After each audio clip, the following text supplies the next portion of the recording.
So I joined the Navy at 16 years old, straight from school, and then what I did was I served 16 years, got to Chief Petty Officer, engineer.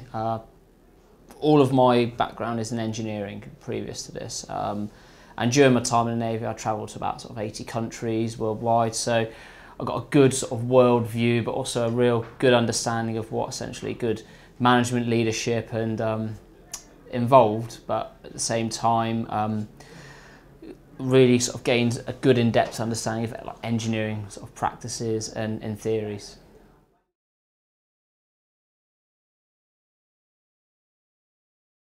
Okay, so it was during my my exit from the military that I found out that I was gradually losing my eyesight. I transitioned into an engineering type project management role, because I thought at the time that's what I wanted to do. But after about 18 months, I figured that it wasn't really for me, and I decided that if I was to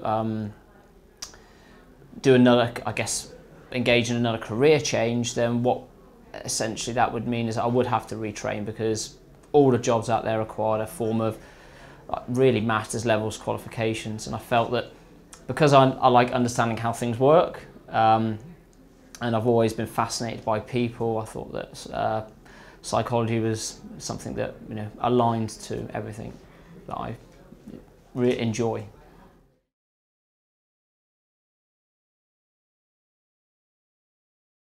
It's quite overwhelming and exciting. I haven't really processed it, to be honest. So I am excited about it, and excited to hopefully meet, I know, other sort of academics, well-known ones, and other people, just to sort of talk about things that they've also researched. So my research involved essentially the daily lives of people with visual impairments, based on questions that I'd been asked, really. Whereas people would say to me, I would never guess that you were blind, or they would ask me, how do I actually perform my job? So I asked a series of questions about gaining insights into the working days of people with visual impairments. So one of the, I guess, the 5 core themes was really planning and front loading everything. So the participants were very meticulous in terms of how they went about their day in order to create flexibility to actually perform more sort of emerging or sort of ad hoc tasks, and really how they engaged with people. They just sort of didn't really think about their eyesight as a problem, and they didn't really see, in terms of their own identity, as themselves as any different than any other people. And there was a lot fascinating around the identity of the participants.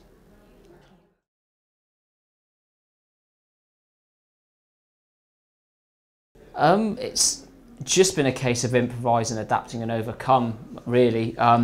So it's never remained stable throughout my studies. So what I've found at the beginning of my course, how it would say take half an hour to read an academic paper, that was now actually up to about now took about an hour by the time I sort of finished my MSc. So it was really about time management and reading papers when I can. So I would end up actually working sort of longer hours, but at the same time I was playing around with a lot of my settings on my tablet device, and found that there was things that could work for me, such as having the papers read to me. So a lot of it was dedication more than anything, which I couldn't have done without the support of my wife, really.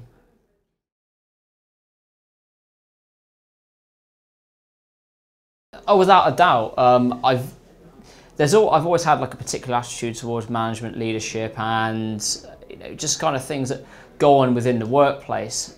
What I've learned at Birkbeck and during my MSc is a lot of theories that underpin my, I guess, my existing understanding of workplace cultures, but also it's helped me sort of critically evaluate situations before making decisions, actually ensuring that I do have like the robust evidence there to support whatever it is that I'm essentially putting out as a project manager, any communication. And Yeah, some of the theories that, like a psychological contract or something like that, that I kind of knew were already sort of there, but it's just allowed me to sort of put a real sort of name to it, and yeah, it's developed me as a person greatly. I think it's improved my professional competence immensely, and there'll be a lot from this course which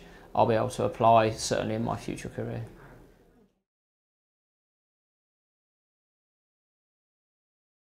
Certainly do your readings, without a doubt, and I think that you will get most out of the course if you go beyond the readings that are given. Do your own reading and really try and express yourself as much as possible when it comes to your research questions that you will do as part of the dissertation at the end.